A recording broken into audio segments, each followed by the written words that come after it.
Podshohlarni tushda ko'rish ta'biri qanday bilasizmi? Shayx Nablusi shunday yozadilar.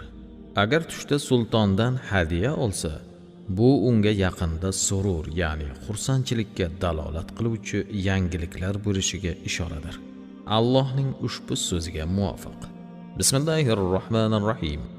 Bal antum bi hadiyatukum tafrahun.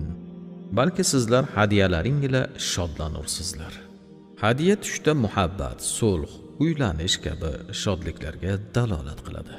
Agar tushda sulton unga xushmuomala bo'lganini ko'rsa, buning ta'biri yashash ahvoli yaxshilanib, rizqi ulug' bo'lib, boyib ketishiga dalolat qiladi.